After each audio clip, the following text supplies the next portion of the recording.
This is the complete guide for Tears of the Kingdom, a book that gives step-by-step instructions on how to beat the entire game. In this video, we follow every instruction word for word in order to beat the game exactly as Nintendo intended.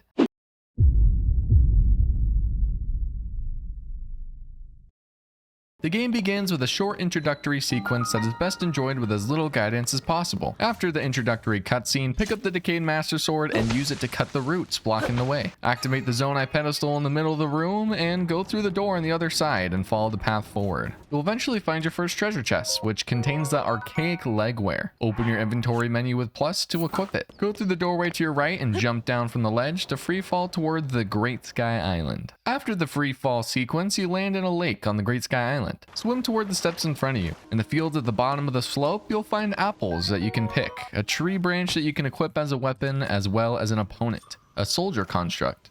This adversary offers you a first opportunity to practice basic combat skills. Once your enemy falls, you are free to explore the area. Examine the nearby steward construct to obtain the Poor Pad and trigger your first official quest. Find Princess Zelda. Examine the Zonai pedestal to create a bridge. Next, dive from the ledge with the green symbol. You can then resume your journey toward the Temple of Time to the north. Examine the door to trigger a cutscene, along with a new mission, the closed door. Your next task is to survey the surrounding region to locate the Great Sky Island's first 3 shrines. When you spot one, activate your scope and press A to place a pin on it. 2 shrines are clearly visible to the west and southeast. We will begin with the one to the west. Once at the top, examine the Zonai seal to open the entrance to the Yuko shrine. You receive the Ultra Hand ability once inside. Test your new skills on the stone slab in front of you. Trigger Ultra Hand with L, then align your cursor on it and press A. Place the slab across the gap to create a bridge to reach the other side. Grab the slab leaning against the wall and rotate it until it's horizontal. Align both slabs lengthwise and attach them with A. You can now cross to the other side. By the way, the guide includes steps to find every chest in each shrine and temple we enter. While they won't be in the video, I did get them all to stay true to the challenge. You'll just have to trust me on that. The solution to the final puzzle should become apparent if you look up. Grab the wooden platform leaning against the wall with Ultra Hand and lay it horizontally on the floor. Take the nearby hook and glue it vertically on the platform. Pick the whole thing up and hang the hook from the metal bar, then quickly hop onto the platform just like this. When on the other side, you've completed your first shrine. Back outside, you can see the next shrine directly in the distance. Mark it with a pin using your scope. Rauru grants you the fuse ability when you enter the shrine. Pick up and equip the rusty claymore, then fuse it with one of the boulders. The resulting boulder hammer can be used to shatter the destructible rocks blocking the path. The room on the other side of the corridor features small trees covered with fire fruit. Collect all of the available fruit, then pick up the old wooden bow. Aim your bow and press up on the D-pad to attach a piece of fire fruit to the knocked arrow, then release it at the dry leaves in the wall. You can retrieve the prize inside of the chest, a small key required to open the locked door at the end of the corridor. The next room has one final challenge in store for you, a Captain Construct 1. You can set the dry leaves on the ground ablaze to cause damage to this foe. Also, a long stick fused with spikes can prove effective here as well. Just beyond the destructible wall lies the pedestal to complete the second shrine. When you leave the In-Issa shrine, a steward construct will give you an energy cell, an item used to power Zonai devices. This is a good time for you to fuse a few of your base weapons with the soldier construct horns you've collected so far. Test your upgraded arsenal against the constructs on the way to the cave. You should notice a clear difference. After entering the shrine, you obtain the Ascend ability. Test your new skill on the platform that overlooks the area at the bottom of the stairs. Repeat this with the 2 columns that follow. The one on the right leads to the next area. Eliminate the soldier construct that awaits at the top. After that, cut the 2 ropes holding the stone slab. Once it falls, ascend through it, and ascend through the platform that moves back and forth across the room. Then ascend again to emerge in front of the altar. You have now completed your 3rd shrine. Back outside, follow the path as depicted in the guide, and ascend just under the protruding ledge to enter the large tree stump. Inside, you'll find a treasure chest that contains the archaic Warm Greaves. Equip this piece of armor right away. Damn, I hope that was fast enough. Grab one wing with Ultra Hand, position it in one of the tracks pointing toward the Temple of Time, and quickly hop on it. Entering the building completes the closed door quest. Once inside the Temple of Time, examine the teardrop-shaped object to trigger a cutscene and obtain the recall ability. Cast Recall on either lateral toothed wheels to make your way up, except I couldn't choose either. I had to do it like this. Examine the door at the very top to continue. You can now fast travel to the Room of Awakening by selecting that destination on the map screen. When you arrive at the Room of Awakening, use Ascend and Recall to follow this path into the tunnel that leads to the Nichoya Shrine. This shrine introduces you to assorted applications of the recall ability. Position Link on either side, hop onto a raft, and cast the ability on it. The rewinding effect will enable you to move against the flow of water. Repeat this to reach the top of the waterfall. The final puzzle requires you to cast recall on either hand of the clock-like device when they are on top of each other. The gate leading to the altar will remain open for as long as the effect lasts. And with that, that's the last Great Sky Island shrine completed. Travel back to the Temple of Time and examine the goddess statue to obtain a 4th heart container. This extra health will enable you to open the door just behind the statue. Run to the end of the long bridge using the Ascend ability when you reach the broken sections and examine the yellow glow at the end. This will initiate the To the Kingdom of Hyrule main quest. Jump down from your position and skydive toward one of the lakes. The next step in the guide is to get the paraglider. Talk to Pura at Lookout Landing, talk to Captain Haas at Hyrule Castle, went back to Lookout Landing and talked to Pura twice, and then we finally got the paraglider and activated our first Skyview Tower. Oh, and if you talk to her a 3rd time, it starts the next main quest, Regional Phenomena. She's so needy. Before we can dive straight into the meat of the game with the sages, we have to do some small side tasks, the first being getting our camera. To trigger this quest, speak to Josha in her Lookout Landing workshop. Next, head to Hyrule Field Chasm directly south of Lookout Landing and dive into it. Once you land in the depths, be sure to activate the nearby Nisaj light route to bring light to the area and reveal the map around you. Next, you head west, throwing bright bloom seeds at regular intervals to illuminate the path forward. Meet Robbie at a campfire by the Iausis light route, and he'll activate the Purapad's camera for you. Take a picture of the statue with a raised arm, but before you return to Pura, we suggest you make a detour while you're in the area to unlock the auto-build ability. So I did. I followed the direction the statues are facing to reach the Great Abandoned Central Mine. If you interact with this pedestal in the center, you'll receive the rune. Warp back to Lookout Landing and show Josha your findings to be rewarded with 5 pieces of Zonite. Yay! Next up, we speak to Impa about the random pictures glowing all over Hyrule called Geoglyphs. Speak to Impa, who is found a short distance north of New Serene Stable. She will ask you to repair her broken balloon, activate Ultra Hand, grab the nearby balloon, and position it on the adjacent gondola. You can now talk to Impa again and agree to join her. Pick up the torch and light it at the campfire. You can then hop onto the gondola and light the fire. The dragon tear you are seeking is in the Geoglyph's right eye as shown in this image. Glide to it and examine the tiny pool of water. This triggers the next part of the quest line, the Dragon Tears. Head north to visit the Forgotten Temple, whose entrance lies at the north end of Tanagar Canyon. Go through the chambers until you meet Impa again, right next to the Mayausi Shrine. Mayausi, I don't even know. After your conversation with her, keep moving deeper into the temple until you reach a round chamber with murals. At this point, you're tasked to find the other 10 geoglyphs, each featuring a dragon's tear that you need to interact with. Looks like it's tear finding time. 1, 2, 3, 4, 5, 6, 7, 8, 9, 10, and that's 11. The saddest of all, but hey, we did it. I also got all of the Skyview Towers while I was at it. Okay, what's next in the guide? You should note, however, that this is a long-term assignment that will take you to the far reaches of Hyrule. Okay, yeah, it took me like 5 hours. You should therefore feel no obligation to complete it now. You've gotta be fucked. When you arrive in Rito territory, the bridge on the east side of Lake Totori that leads to Rito Village is broken. So walk around the Lucky Clover Gazette building to pick up Hylian pine cones and throw one into the nearby campfire. Immediately, jump and pull out your paraglider. Burst of flames caused by the pine cone will launch you high into the air, enabling you to glide across the gap.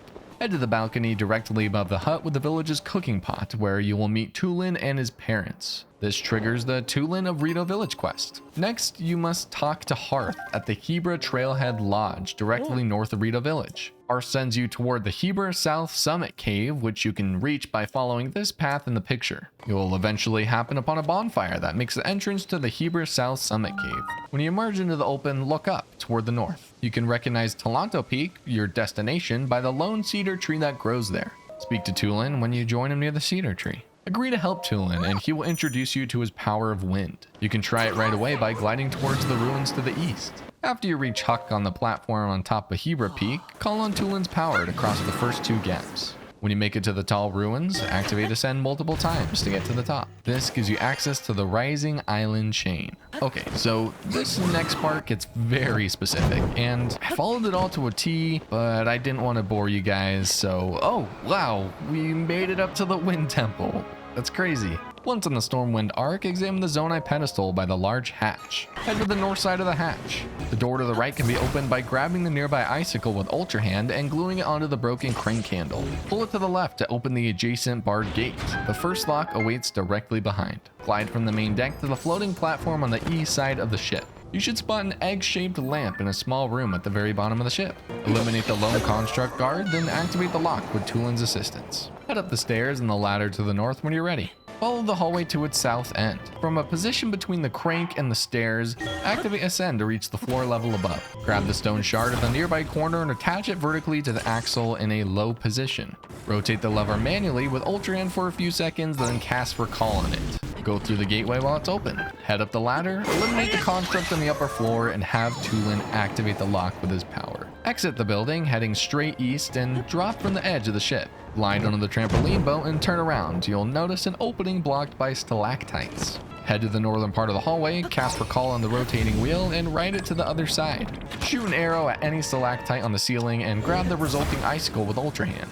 Rotate the icicle horizontally and use it to connect the stationary cogwheel to the rotating one. Glue the icicle in that position to open the gate, and have Tulin open the lock just beyond. Return to the ship's main deck by using Ascend twice, and ride the updraft coming out of the hatch and glide towards the roof of the tower on the north side of the ship. Grab the large stone panels and move them aside to reveal a vertical shaft. The chamber with the lock awaits at the bottom on the north side of the shaft. You are now ready to return to the main deck and activate the Zonai pedestal. This will trigger a boss battle. After the battle, you'll be rewarded with a heart container. Speak to Tulin to trigger a cutscene and receive his vow. It was time for the next sage, Yunobo, the Sage of Fire. On arrival to Goron City, you'll immediately notice the strange behavior of its inhabitants and the suspicious glow in their eyes. Speak to Bluto, the elder in the middle of town, to trigger the Yunobo of Goron City main quest. You now need to make your way to Yunobo Co HQ. You can get to this destination by following the main road. When you are ready to proceed, head to the cave marked by a waypoint a short distance to the east. After the cutscene that takes place inside, a mini-boss battle begins. Once he returns to his senses, Yunobo will join you as an ally and contribute his power of fire. You can try this out immediately. Launch him with the large glowing blocks obstructing the exit on the south side of the chamber to clear a path. The fastest way to reach your next destination is to ride a cart on the track that connects Yunobo Co HQ to Goron City. Grab the nearby fan with Ultra Hand and carry it with you down the slope to the north. You'll find a minecart on another track here. Glue the fan onto the cart and hop on board. You are now at the Death Mountain West site. A short walk to the southeast, you will notice two sets of rails. The inner track is the one you need to use. Place a cart on it with Ultra Hand, glue an outward facing fan onto the cart, hop onto it, and hit the fan to turn it on. When you're ready to continue, head up the ramp and speak to Yunobo to trigger a cutscene. In this sequence, you're pitted against three enormous heads that protrude from Death Mountain. The moment you have a target in sight, press A to have Yunobo charge at it. The battle ends after you defeated all three heads. Free fall into Death Mountain Chasm to proceed. You must now head northwest up a series of ramps. The path you need to follow is indicated by Goron statues. Just head in the direction that they are looking in. Speak to Yunobo in front of the entrance to trigger a cutscene. When play resumes, have him shatter the marbled rock blocking the main gate. Start by activating the Zonai pedestal. Take the path to the south. Hop into the cart and hit it to power the fan. You'll need to send Yunobo at the rail track switcher to escape the loop. When the cart stops at the barrier, head to the south. You now need to grab a hydrant with Ultra Hand and activate it by the lava pool at the bottom of the ramp. Assemble two slabs to create a bridge across the pool, then add a third to form an upward ramp toward the marbled rock block. You can then have Yunobo shatter it with a charge. Go through the hole and you will notice a gong at the far end of the room. Ask Yunobo to charge at it. This will release one of the 5 temple locks. Retrace your steps and resume your journey by placing a fan-equipped cart on the track. Hit the Zonai switch for your cart to perform a U-turn. Hop aboard again and hit the switcher in front of you with Yunobo's power to be redirected toward the right-hand track. When you're stopped by a barrier, cross the suspended bridge. Place the cart on the track and hit the nearby Zonai switch. This lifts a second barrier and lowers a track section. You can now ride your cart across the gap. Launch Yunobo at the marbled rock block in the lava. This reveals a hydrant that will start generating lava slabs. Jump onto one of these and immediately cast Recall onto it to be taken to the other side of the lava pool. This is where you can activate a second gong with Yunobo's power. Return to your cart and flip it around. Shoot an arrow at the previous Zonai switch across the gap. Once the track is reconfigured as a ramp, ride to its end. Grab a rocket and fuse it with your current shield, then head to the 2 tracks in the southwest corner of the hub. Standing at the edge of the platform, hold ZL to ignite the rocket. Link will be propelled upward, enabling you to glide to the elevated platform to the southwest across the gap.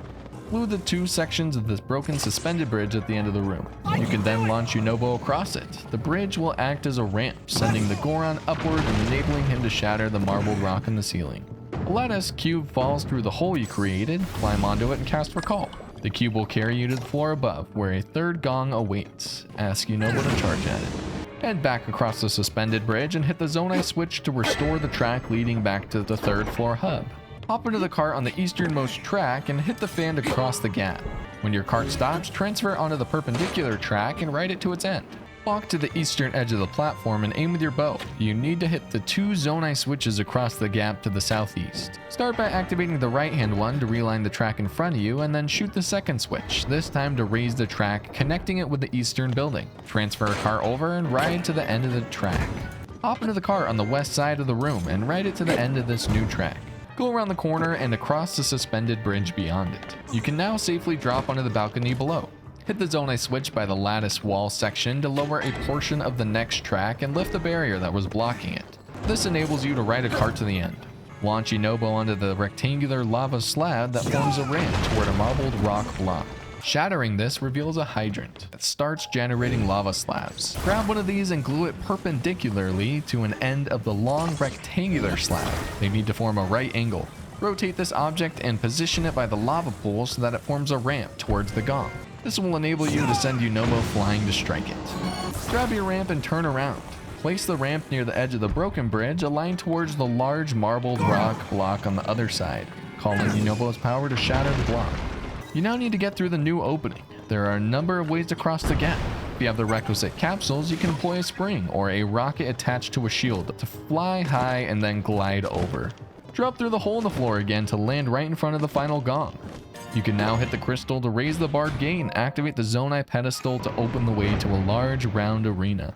Enter the temple's arena and launch Yunobo at the curved wall that surrounds it, where he will shatter the marbled rock block above. That's really big! After the battle, collect the heart container and speak to Yunobo to complete the questline. And with that, we've completed 2 of the 5 sages. Next up is Sidon, the Sage of Water. On arrival at Zora's domain, speak to the Green Zora at the north end of the Great Zora Bridge to trigger the sludge-covered statue. You can clean the sludge from the statue in the middle of the round plaza by throwing splash fruit at it. Speak to Yona again once the good deed is complete. This initiates the Sidon of Zora quest. Sidon awaits at Mifa Court on the summit of Polymus Mountain. He'll ask you to visit Giotto at Toto Lake. Giotto can be found by the ruins on the west shore of the lake. Speak to him to trigger a short quest, the Broken Slate. Walk a few steps to the southeast and you should spot the missing fragment of the old Zora slate, partially covered with sludge. Throw splash fruit or blue choo-choo jelly to wash it clean. Then grab the fragment with Ultra Hand and put it back in its slot. This initiates a new quest called Clues to the Sky. Your new objective is to find King Dorephan, leaving Zora's domain via the city's eastern bridge. As soon as you see the first waterfall, swim through it to discover the pristine sanctum. Ascend behind the waterfall to arrive at the top. Climb up the stairs to meet Dorephan. He will give you 5 king scales and suggest that you speak to his son. Before you do so, though, you might remember that Yona asked you to pay her a visit once you had met with Sidon. Now is the perfect time to do so. Yona needs an ancient arowana in order to repair the Zora's armor. Once you have at least one in your inventory, warp back to Zora's domain and give it to Yona. She'll offer you the Zora armor in return, which will enable you to swim up waterfalls. Jump from the eastern end of Mifa Court and glide to reach the lower end of the falls. With the Zora armor equipped, Link will automatically begin swimming up when you reach the waterfall and arrive on Floating Scales Island. Look southwest from the platform at the top. From this perspective, you'll see that the rocks floating around the island are arranged in the shape of a droplet. Aim your bow, attach one of the king's scales given to you by Dorephan to an arrow, and shoot through the droplet. This will cause a pillar of light to appear at East Reservoir Lake. Glide back to Sidon at Mifa Court to inform him of this development. When you're ready to proceed, join Sidon at East Reservoir Lake. After the cutscene, jump into the whirlpool created by Sidon. Once in the ancient Zora waterworks, use an arrow enhanced with a bomb flower or a hammer to shatter the destructible rocks blocking the pipe. The water released will fill the pool, enabling you to swim to the stairs on the east side. You have a second destructible rock to deal with on the pipe on your left in the next room. Water will again fill the area.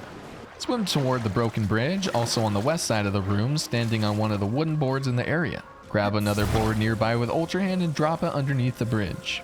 This enables you to ascend through the bridge to emerge on top. Run to the northwest end of the ledge and jump into the pipe extending from the wall. Follow the tunnels until you reach a round room, where water is pouring from a metal grate in the ceiling. Use Ascend to reach the level above, where you can shatter another destructible rock to flood the main chamber with additional water. Swim to the structure in the middle of the room to activate the Zonai pedestal. After you return to Sidon at East Reservoir Lake, you can swim up the newly formed waterfall to reach Wellspring Island in the sky. This next part is just as tedious as Tulin's section. I'll save us both some time. Oh, look at that. We made it up to the temple. After speaking with Sidon, interact with the Zonai pedestal to trigger a cutscene. When you're ready, drop onto the walkway to the northwest side. Vertical fire geysers obstruct the doorway. If you turn on Ultra Hand though, you can grab a hoverstone from beyond the flames. Position it beneath the doorway's lintel to shield you from its hazard. Once on the other side, you can press the floor switch to deactivate the geysers. This next part's kind of confusing in the book, but essentially you just position these little floating blocks, you move the ball over, and you eventually get it up to where you need it. Next, you grab the hoverstone in the corner and glue it onto the orb. Rotate it so that you can push it forward and insert the orb into its slot. Press A when close to Sidon to prime him for action, and press Y while facing the water wheel in the alcove to power it. Return to the first floor level, then jump onto the broken sections of the bridge to reach the temple's southwest wing. Wash away the sludge on the diagonal block in the northeast corner. Retrieve the large orb floating in the pool with Ultra Hand and place it into a bubble. You can then follow suit to accompany it. Grab a hoverstone with Ultra Hand and glue it to the top of the sluice gate. You can now raise the barrier and the hoverstone will keep it open. Quickly grab the orb and drop it onto the receptacle. Call on Sidon's power to activate the water wheel. Make your way back to the temple's central platform and this time look to the northeast. You will see a fish statue with its mouth blocked by sludge. Wash it away by shooting an arrow fused with splash fruit or choo-choo jelly. You can then swim up the waterfall and glide to the northeast wing of the temple. Head to the pool at the foot of the next waterfall. Grab one of the 2 stone slabs at the bottom of the pool and glue it onto any tooth of the nearby rotating wheel. Just like shown in the image, repeat this with a second stone slab, attaching it to the tooth so that it's diametrically opposed to the first one. Grab either slab with Ultra Hand and position it in the flow of the waterfall to prime the rotation of the wheel. This will generate electricity. You now have to connect the 2 electrical nodes. Grab the next available orb of water and position it between them to complete the circuit. This opens the gate to the water wheel, which you can activate with Sidon's power. Final water wheel awaits at the southeast wing of the butterfly. Eliminate the fire-like and ascend through the ceiling it was hanging from. Leap onto the 2 hover stones, jump from here toward the cube that spins at high speed at the top of the small tower. Trigger the slow motion effect and shoot an arrow enhanced with splash fruit through this opening to wash away the sludge inside. You can then fire a standard arrow to trigger the crystal. This will empty the pool, giving you access to the final water wheel. Activate it with Sidon's power. Return to the Zonai pedestal on the temple's central platform. It's now time for the next boss battle. After the monster falls, collect the heart container and speak to Sidon at the top of the steps. And with that, we have completed our 3rd sage. It's now time for the 4th sage. As you make your way to Gerudo Town, where this questline officially begins, make a stop at Karakar Bazaar. Sala, the owner of a small stall on the west side, will sell you the Desert Vo headband for 450 rupees. From Karakar Bazaar, Gerudo Town is to the southwest. Visit the tunnel dug in the middle of the steps leading to the throne room to discover the Gerudo shelter underneath the palace. Unfortunately, as Link is a Vo, he is not granted entry. There are a few ways to enter the shelter. An easy one is to talk to the child in the street on the northwest side of town. Have a second conversation at the end of that same street, and a secret passage will be revealed in a nearby room, a hole in the floor hidden by a desk that you can move with Ultra Hand. The Read You of Gerudo Town quest will be triggered once you talk with Buliara. Riding the updraft just north of town will enable you to glide to your friend's position. After the cutscene, shoot an arrow at the dummy target once Riju's aura engulfs it. Repeat the exercise, this time on 3 dummy targets. You are now required to lend a hand to Link's friend at Karakar Bazaar. After the cutscene, utilize Riju's power. Aim at the Gibdos or at the ground in the middle of a group when the aura engulfs them to wipe them all out at once. Your main target, however, is the glowing pink growth on the Gibdo hive. Eliminate the remaining Gibdos to continue. Warp back to Gerudo Town and speak to Riju on the steps leading to the throne room, then once again after she moves inside. Prepare for the battle to come by visiting the 2 adjacent courtyards. We suggest you ask Pada to deploy her barricade at the east gate. In the other courtyard, a solid tactical approach is to ask Teak to deploy her forces at the west gate. Tell Riju that you're ready. In the sequence that follows, during which Riju must survive, focus on destroying the 3 Gibdo hives with their power, starting with the north one, then the east one, and finally the west one before you finish off all remaining Gibdos. After the battle, meet Riju in the underground shelter. You now have 3 red pillars to find in the western half of the desert. Warp or climb up to Soryatanag Shrine above Gerudo Town. From this vantage point, you can clearly see the first red pillar to the southwest, within gliding distance. Shatter the destructible rocks in the middle of the platform to reveal a large beam of light. From the top of the first pillar above the sand shroud, you can clearly see that the beam of light points toward the second red pillar to the west. Move further west and you will find a smaller pillar that you can ascend onto via a protruding ledge. Rotate the lever at the top to raise the second pillar until its mirror is hit by the beam from the first one. You can now follow the path of the redirected light beam to make your way to the third and final red pillar. The mirror on its roof is not aligned correctly. The final step is to rotate the lever so that it redirects the light beam toward the first red pillar located to the north. Once all 3 light beams are correctly aligned and form an equilateral triangle, a lightning stone marked by a waypoint appears at the center of the triangle. After the cutscene that occurs on arrival, shoot an arrow at the lightning stone and reveal the lightning temple. Head southwest toward the temple. Prime Riju's power, then shoot an arrow at the large glowing pink growth that blocks the entrance once her aura engulfs it.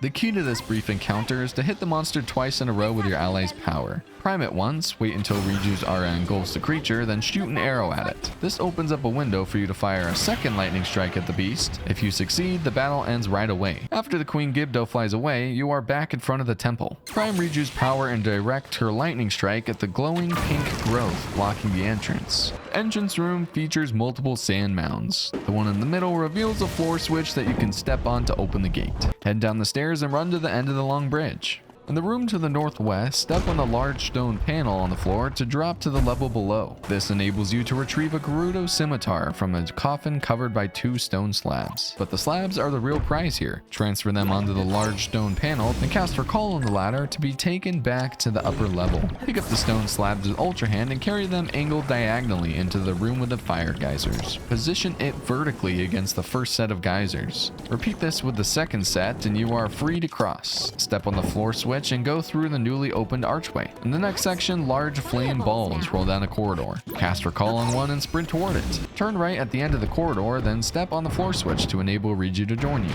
In the large rectangular room, drop to the lower level, the Gibdo hive will come to life. Destroy it by using Riju's power. Leave via the southeast exit when you're ready. You now arrive at the Room of Hopeful Light. Defeat the construct, then clear the mound that contains a partly buried mirror. Grab the mirror and position it in the middle of the vertical light beam. Redirect the light toward the light-sensitive switch above the gate to open it. This gives you access to a long set of stairs. The long set of stairs leads to this temple's main hub, the Room of Ascension. Examine the Zonai pedestal to create a travel point and to reveal 4 waypoints on your map.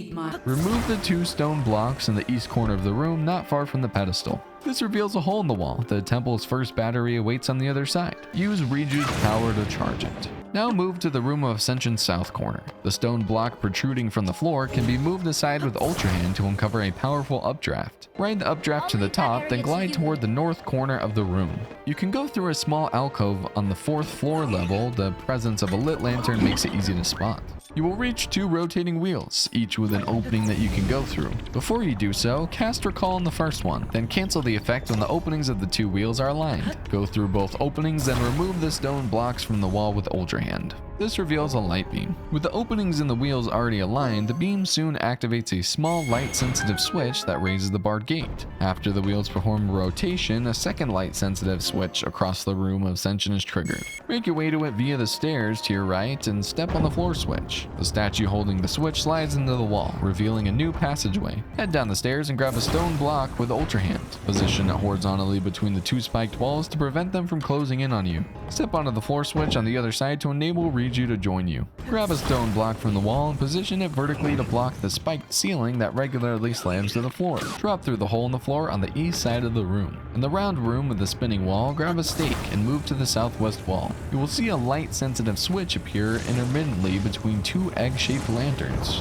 Drive the stake into the wall, inches to the right of the light-sensitive switch. Then place the mirror in the middle of the beam to redirect the light toward the switch. This causes the grate above to open. Return to the floor above with Ascend. Place the mirror in the middle of the beam to redirect it toward the light-sensitive switch across the room. With a large lattice gate now open, you are free to charge the second battery with Riju's power. Ride the updraft in the room of Ascension and check out the southwest wall on the 5th floor level. You should notice a narrow opening that you can squeeze through. This leads to the room of natural light. Grab the stone block and position it vertically in the middle of the light beam. Pick up a mirror from behind the partly collapsed wall. Place the mirror onto the stone block so that it redirects the light toward the room of Ascension. Back in the room of Ascension, grab the statue immediately in front of you with Ultra Hand and pull it all the way to the left. Run to the statue closest to where the beam now points to and push it along its rail until it redirects the beam to the northwest. Glide to where the light beam now points. Step on the floor switch for the statue to slide into the wall. You are now in the room of Offered Light. After clearing the enemies in the Gibdo hive, glue a balloon onto a lattice slab.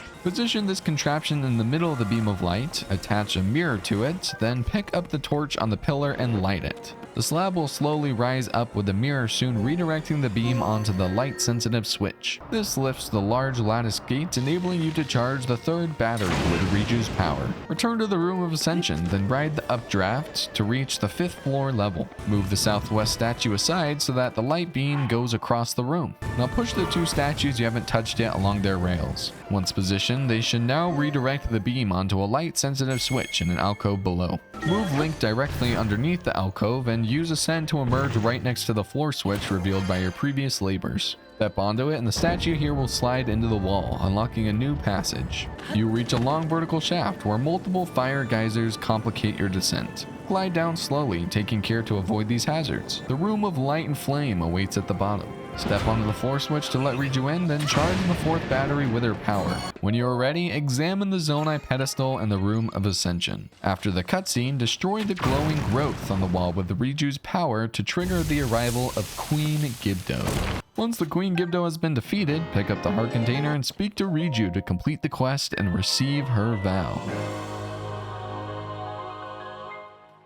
We now have the main 4 stages completed. We can go beat the game, right? No, there's still a couple of things to do. Head to Lookout Landing and climb the ladders leading to the platform underneath the telescope on the roof of Pura's lab. Talk to her to advance the Crisis at Hyrule Castle quest. Your objective is to reach the second gatehouse at Hyrule Castle. An ambush awaits when you arrive, so have your weapons at the ready. To make the fight against the boss Bokoblin easier, try climbing onto a window and jumping off to assail the beast with slow motion headshots. From the top of the second gatehouse, glide to the northeast. Drop from the opening in the fortified wall and glide down through the hole in the castle library roof. The mysterious figure disappears again, leaving you with a Hinox and a few elemental choo-choos to fight. Once it's defeated, head up the stairs to the north and follow the waypoint. The mysterious figure will vanish again when you approach, and a group of Gibdos will attack. Finish off any survivors before you continue. Keep going up the stairs until you are back outside. Go through the tunnel infested with Horriblins, then continue south. Ascend through the ceiling where the ice lake is located, then climb up the end of the steps, where you ascend again to arrive directly inside Princess Zelda's room. The mysterious figure will appear one more time. You can annihilate the 3 Fire Breath Lizalfos that arrive afterwards with ice elemental attacks. Leave the room via the hole in the wall to the northwest and glide down to the gateway beneath the tower. This time you are ambushed by Ice Keese and, more problematically, a strong moblin.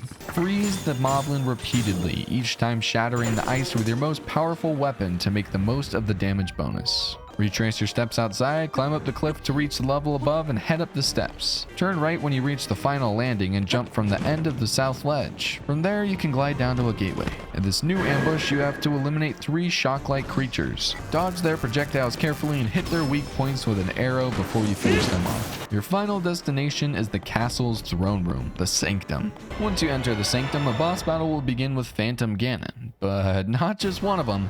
5 manifestations of Link's arch enemy. Yeah, this was a lot of fun. After the phantoms have been defeated, collect the heart container. When you're ready to continue, head for Lookout Landing. After reporting the events that took place at Hyrule Castle to Pura, which initiates the Find the Fifth Sage mission, you are asked to investigate ruins from the Age of Legends. You might recall that large ring ruins have fallen onto Kakariko Village. Head to the north of the village to meet Paya and Taro. This triggers the Secret of the Ring Ruins quest. We use the route shown in the picture in order to get up there nice and quickly. Once inside, take a picture of the ring ruin stone slab, then use this end to leave and glide back to Taro to show him your findings. There's a lot of dialogue here, but the gist of it is that there's a fifth sage named Minoru and something about a dragon island in the sky. And so they head to the Farron region, where we soon follow. You will find Taro's campsite in the middle of Dracozu Lake. Look for a tent and a campfire. Taro himself is actually a short way to the east, inside the chamber at the base of the tall stone dragon statue. Talk to him, then open the treasure chest on the platform above to obtain the charged shirt. To solve the puzzle presented to you by Taro, you have to visit 3 more stone dragon statues situated on the banks of the Dracozu River. Head south to arrive at the first of these. The entrance is blocked by destructible rocks. Shatter them, then receive the charged trousers from the treasure chest inside. Resume your journey down the Dracozu River. After you pass a Lozalfos outpost, you will arrive at a third Zonai ruin. This time its entrance is blocked by roots. Cut them with a blade. The treasure chest inside the chamber contains the charged headdress.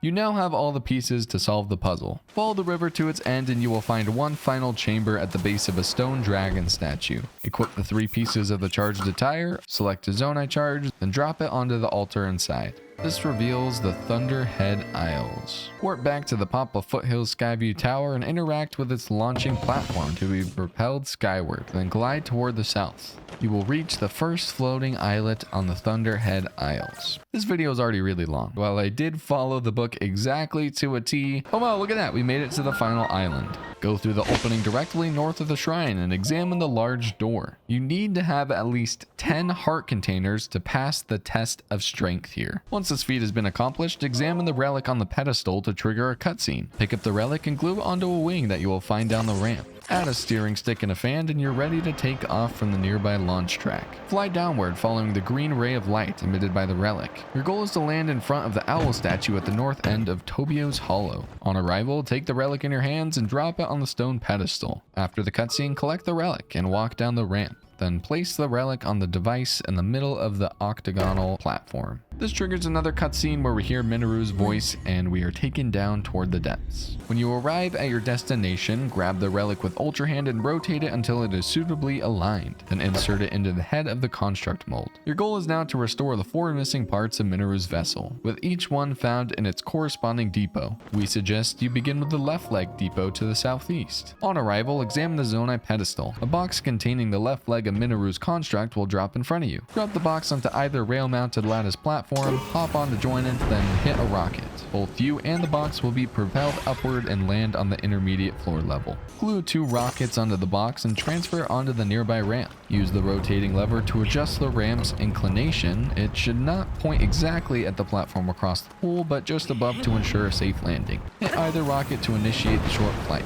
Grab a cart with Ultra Hand through the lattice wall, then move it through the laser beams. You can then glue the box onto the cart, attach 2 rockets, and place the box on the launching track, directing it toward the mold of Minoru's body. Ignite the rockets and you will reach your objective almost instantly. Once you drop it near the mold, the box breaks apart and reveals the left leg of the body. Grab it with Ultra Hand and insert it into the mold. Next up is the right leg depot. Interact with the Zonai pedestal to unlock a box, this time containing the right leg. Transfer the box onto one of the nearby lattice platforms, step onto it yourself, then activate the fans. Once at the top, grab the box with Ultra Hand and move it to safety. Unstick one of the fans and take it with you as well. You must now get the box to ride on a long spiraling rail by attaching it to a C-shaped hook. The solution is to rotate the hook so that it resembles a backwards C shape. Glue the box vertically onto the base of the hook, then add your fan in a central position near the top. Shoot the fan to activate it and quickly leap onto the side of the box. If all goes well, this should take you all the way to the top. All you need at this point is a wing to glide back to the factory. And the book doesn't say it, but we also put that one in the mold. Next up, the left arm depot. As previously, examine the Zonai pedestal to release the box containing Mineru's limb. Hit the wheel in the first room, what looked like a wall will turn out to be a gate. In the next room, remove the 2 wheels from the top of the gate and glue them onto the long sides of the box. Add a steering stick and you have a vehicle that will take you across the lava. To cross the next lava pit, you will need the exact same components, but assembled differently. This time, glue the wheels onto the short sides of the box, rotate the steering stick accordingly, and the crossing should prove uneventful. When on the other side, detach both wheels from the box and glue one onto the side of the concrete block hanging from the chain by the gate. Now glue the wheel to the gate. When you activate the wheel, the chain should wind around it, lifting the door in the process. You are now at the building's exit. Shoot the fan most distant from the gate. Take the fan and glue onto the box along with the nearby steering stick, and you now have a boat that you can ride back to the construct factory. On arrival, insert the left arm into its corresponding slot. Lastly, there's the right arm depot. Once inside the depot, examine the Zonai pedestal to unlock the box containing the right arm. Take the box up the conveyor belt ramps. Once at the top, your goal is to cross the gap using the electrified beam. Lay the box flat on the floor and glue 2 wheels onto its top corners. Now flip the vehicle and position it onto the beam. Hit the contraption when you're ready. If all goes well, the vehicle will cross the bridge in a straight line. Back outside, build a vehicle to drive or fly back to the construct factory. Insert the right arm into its slot when you arrive at the mold to trigger a cutscene. Move close to Mineru's construct and hop onto her back. When you're ready, walk forward to the armory platform. Facing the shelves, attach the spiked iron ball to your left hand and a shock emitter to your right hand. Head toward the next armory to the east, where you will find a fan for your back. Follow the path to the south. At the next armory, equip the hands of Mineru's construct with a cannon and a beam emitter. When you reach the final armory, keep your cannon. Attach a spiked iron ball to the construct's other hand and place a rocket to its back. Move to the base of the collapsed staircase and hold Y. The rocket will propel you vertically to reach the entrance to the spirit temple. Examine the owl statue to trigger a cutscene, and a boss battle will ensue when you walk to the far end of the temple. Once it's defeated, pick up the heart container and examine the secret stone to receive the vow of Mineru. Alright, so now we can go defeat Ganon, right? Not quite. In fact, this is probably the most important part of the entire run. Getting the Master Sword. After reporting to Pura that the 5th sage has joined you, you need to speak to the Deku Tree, which initiates the Trail of the Master Sword. However, a quick foray into the Lost Woods where the Deku Tree resides will prove unproductive. No matter where you go or how hard you try, you will invariably arrive back at the entrance. The solution is to instead dive down into the Manishi Woods Chasm, just southeast of the Great Hyrule Forest. You land in the depths right next to a Korok who suggests you follow the path to the north. A breadcrumb trail of pose will lead you straight to Korok Grove. Your goal is to make it to the light route in the central position. After activating it, turn to the southeast and climb up the steps. The flat surface of the pillar above is a clear invitation for you to use your ascend ability. Doing so will cause you to emerge in Korok Forest on the surface of Hyrule. Your next goal is to enter the Deku Tree and dive down into the chasm inside. Before you do so though, be aware that a boss battle waits at the bottom. Having as many heart containers and stamina vessels as possible is recommended. Well, it looks like it's time to do some grinding. Okay, so I did a little bit of off-camera mining. We got a bunch of hearts here, we got some stamina. I even went and got the Barbarian armor and upgraded it to level 2. Now before you say that the Barbarian armor is not the way that it's intended, look at this picture. It literally shows Link defeating the Gloom Spawn with the Barbarian armor. We also made sure to activate the Gloom Resistance effect, we have a good stock of bomb flowers, and we have a really powerful bow and spear. Time to dive down into the chasm and save the Great Deku Tree. The first phase of the fight starts with the Gloom Spawn, a bunch of hands that you probably see in your nightmares if you've played the game before. Note that you can ascend to the ledges on the south wall, and after 2 shots with my bow, they're kinda done for. Second phase is Phantom Ganon. Unlike the encounter at Hyrule Castle, you only face a single Phantom Ganon, thank goodness. Just like how we defeated them at the castle, we pretty much just used perfect dodge and absolutely destroyed Phantom Ganon. After the battle, return to Korok Forest by warping to the local shrine. Head to the stump directly above the tree's entrance to address the Great Deku Tree. The conversation triggers the Recovering the Hero Sword quest. The Master Sword is now marked with a waypoint on your map. If you have just spoken to the Great Deku Tree for the first time, the Light Dragon will often be in the vicinity of the Linder's Brow Skyview Tower. Use its launch platform to be propelled into the sky, enabling you to freefall and glide until you can land on the creature. As long as you have 2 full rings of stamina, the legendary blade will be yours. And that takes us to the finale. It's now time to defeat Demon King Ganondorf. If you are ready to set off for the final showdown between Link and his nemesis, head to Hyrule Castle and dive into the large chasm underneath the fortress. Freefall through Gloom's Approach. At the bottom of the chasm, drop into the passageway to the south and follow the only path available. You will then need to climb up a cliff in a room full of horriblins. When you reach the large chamber where Lionel awaits, you can leave the chamber via the opening to the east by ascending through the collapsed stairs. Drop down and follow the only path available until you reach an apparent dead end. The solution here is to cast Recall on a block of ruins to be carried to the platform above. Follow the only available path until you can see the large chamber you recently left far below. After you go through a corridor filled with ice-like and ice-keese enemies, you arrive at the top of a long vertical shaft. You will notice many foes on ledges as you glide down the shaft. You can stop the fight or just ignore them. And yep, I ignored them. I'm good. Fill the flying vehicle with the Zonai devices in the storage room to the west. Yeah, so I actually did this, and what's funny is it would not get me to the other side. I don't know what happened. So instead I just ascended up and made it to the other side. In the following corridor, you will encounter a few more monsters, including Gyptos. Shatter the destructible rocks that block the passage, then destroy the rocks on the right side of the room with the murals to reveal a doorway. Once you reach the end of the tunnel, dive down into the imprisoning chamber and continue on the only path available. You will soon reach a final diving platform, which will take you down to the army fight. In wave number 1, which features a bunch of bokoblins and a boss bokoblin, area of effect attacks can damage multiple enemies at once. As you can see, I just used a bunch of rubies attached to my 3-shot Lionel bow to take a bunch of them out. In wave number 2, you're up against a bunch of Lizalfos. I just used the same tactics in wave number 1 in order to take them out as well. In wave number 3, you're up against a bunch of Gyptos and Moth Gyptos. And literally the best thing you can do here is exactly what I did. Just use those rubies and take them out. And I'm sure you can guess the tactic that I used against wave number 4 here. The Moblins were no match for my rubies. Demon King's army has been defeated. Once you become separated from your friends, follow the only available path to the north where the Demon King awaits. Just like against the Phantom Ganons fought at Hyrule Castle, Ganondorf can be easily taken down by perfect dodge techniques. Don't worry, it says that in the book, I just don't really want to quote all this extra information. After the first phase, Ganondorf begins this new stage of the battle by refilling and extending his health meter. He also summons phantom manifestations of himself. Even though he has some new long-range attacks, Ganondorf behaves in a mostly identical way, so tactics from the first phase work equally well here. Phase 2 ends when you deplete half of the boss's extended life bar. Things aren't very different in the third phase, and the perfect dodge technique worked exceptionally well. We had defeated Demon King Ganondorf. Only one more thing to do. Demon Dragon time.